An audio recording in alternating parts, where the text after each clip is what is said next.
Chocolate কেকের A to Z সব কিছুই থাকবে আজকের এই ভিডিওতে। যারা কেক বানাতে একদমই নতুন তাদের জন্য হলো আজকের এই ভিডিওটা। প্রথমে একটা মিক্সিং বলে মিক্স করে নিব। আমি এখানে 1.5 কাপের মতন ময়দা নিয়ে নিয়েছি, 1/2 টেবিল স্পুন বেকিং পাউডার দিয়ে দিচ্ছি, আর 2 টেবিল কোকো পাউডার দিয়ে দিচ্ছি, আর 1 চিমটি লবণ দিয়ে দিচ্ছি। ভালো করে চেলে নেব। এই মিশ্রণটা কিন্তু অবশ্যই চেলে নিতে হবে, না চেললে কেক কিন্তু ভালো হবে না। বাকি যে অবশিষ্ট অংশ চালনিতে থাকবে সেটা ফেলে দিতে হবে। আমি এখানে 6টা ডিম নিয়ে নিয়েছি। ডিমটা অবশ্যই ফ্রিজ থেকে আধা ঘন্টা আগে বের করে রাখতে হবে। ফ্রিজ থেকে বের করে সাথে সাথে কিন্তু ডিম দিয়ে কেক বানালে কখনোই সেই ডিমের কেক কখনোই ভালো হবে না। কেক বানাতে গেলে এরকম একটা ইলেকট্রিক বিটার অবশ্যই প্রয়োজন। আমরা যারা রেগুলার কেক বানাই এরকম একটা ইলেকট্রিক বিটার হলে খুব সহজেই কেক তৈরি করা যায়। ডিমটা যখন একটু ফোম হয়ে যাবে এই পর্যায়ে আমি 1 কাপ চিনি দিয়ে দিচ্ছি। হালকা ফোম যাওয়ার পরেই কিন্তু চিনিটা অ্যাড করতে হবে। আমি যেই টিপসগুলো বলছি অবশ্যই মনে রাখবেন, আর সেম টু সেম বানালে অবশ্যই আপনাদের কেকও অনেক বেশি সুন্দর হবে।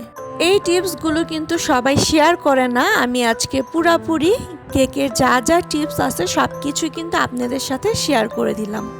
আমার ডিমটা যখন পুরাপুরি সাদা হয়ে গিয়েছে, একদম পুরো ঘন হয়ে গিয়েছে বিট করতে করতে, এই পর্যায়ে আমি চকলেট ইমোশন দিয়ে দিয়েছি। চকলেট কেকে চকলেট ইমোশন দিলে চকলেট কেকটা খেতে অনেক বেশি মজা হয়। আর 1 চামচের মতন ভ্যানিলা এসেন্স দিয়ে দিয়েছি। সব কিছু মিক্স করার পরে আমি এখন শুকনো উপকরণগুলো এখানে দিয়ে দিলাম। এটা খুব আস্তে আস্তে করতে হবে। আমি যেহেতু ভিডিওটা ফাস্ট করে দিয়েছি তাই ভিডিওতে দেখা যাচ্ছে আমি অনেক জোরে জোরে মিলাচ্ছি, কিন্তু এই পর্যায়ের ফোমগুলো যদি নষ্ট হয়ে যায় তাহলে কেক কখনোই ভালো হবে না। আমি 5 টেবিল পরিমাণ তেল ইউজ করেছি। ভিডিওটা হয়তো বা স্কিপ হয়ে গিয়েছে তাই এখানে আর নেই, তাই একটু বলে দিলাম। মিক্সিংয়ের ক্ষেত্রে সবসময় একদিকে মিক্সিং করবেন। আজকের কেকটা আমি 2টা মোল্ডের মধ্যে ঢেলে নিয়েছি। ডালার পর একটু ট্যাপ ট্যাপ করে নিচ্ছি। আমি আজকে চুলাতেই বেক করব। চুলাতে কিন্তু অনেক সুন্দর কেক হয়, ওভেনের থেকে চুলার কেক কিন্তু অনেক বেশি সুন্দর হয়। আমি একটা বড় হাঁড়ির নিচে অল্প করে বালু নিয়ে নিয়েছি, সেটার উপরে স্ট্যান্ড বসিয়ে দিয়েছি। স্ট্যান্ডের উপর আমি সেই হাঁড়িটা বসিয়ে দিয়েছি কেক মোল্ড।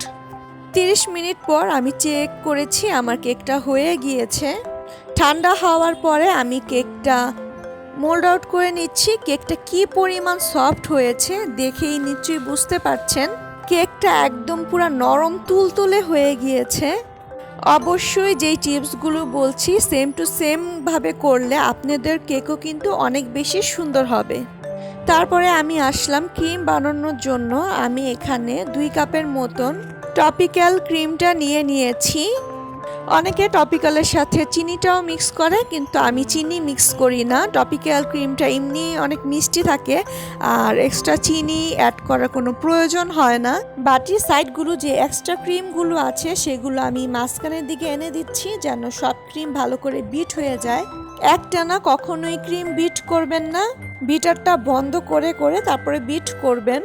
এর দ্বারা ক্রিমটা অনেক বেশি সুন্দর হবে, আর একটানা বিট করলে বিটারও অনেক বেশি ক্ষতি হয়।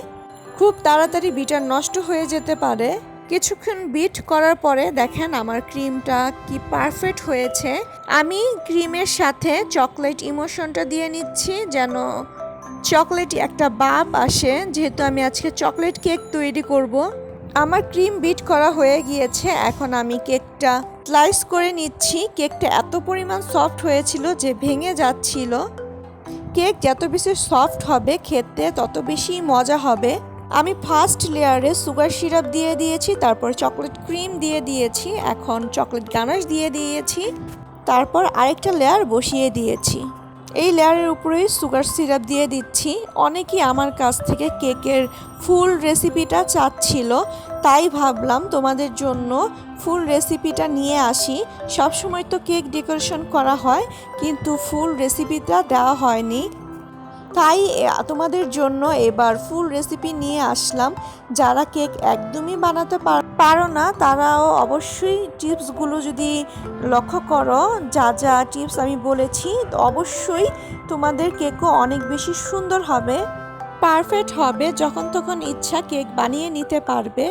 কেকটা ক্রিম দিয়ে কাভার করার পরে আমি একটু ফ্রিজে রেখেছিলাম, একটু সেট হওয়ার পরে তারপরে এটার উপরে গানাশ দিয়ে দিয়েছি, চকলেট গানাশ।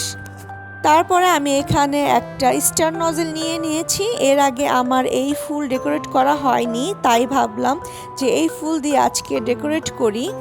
স্টার নজেল দিয়ে অনেক সুন্দর করেই কিন্তু ডেকোরেশন করা যায়। যারা কেক বানাতে নতুন তারা চাইলে স্টার নজেল শুধুমাত্র কিনে কেক ডেকোরেশন করতে পারো। এই নজেল দিয়ে অনেক ধরনের ফুল ডেকোরেট করা যায়। আর আমার কেকের রেসিপি যদি একটু ভালো লাগে চ্যানেলটা সাবস্ক্রাইব করে দিবে। অবশ্যই একটা লাইক এবং একটা কমেন্টের আশা তো অবশ্যই করি তোমাদের কাছ থেকে। আমি কিছু চকলেট টপার বসিয়ে দিয়েছি আর কিছু হোয়াইট চকলেট চিপস আর ব্ল্যাক চকলেট চিপস দুইটাই ইউজ করেছি। এই তো আমার চকলেট কেক কিন্তু পুরাপুরি রেডি। কেমন হয়েছে অবশ্যই ছোট্ট একটা কমেন্টে জানাবে। আজকের ভিডিওটা এই পর্যন্তই। আল্লাহ হাফেজ।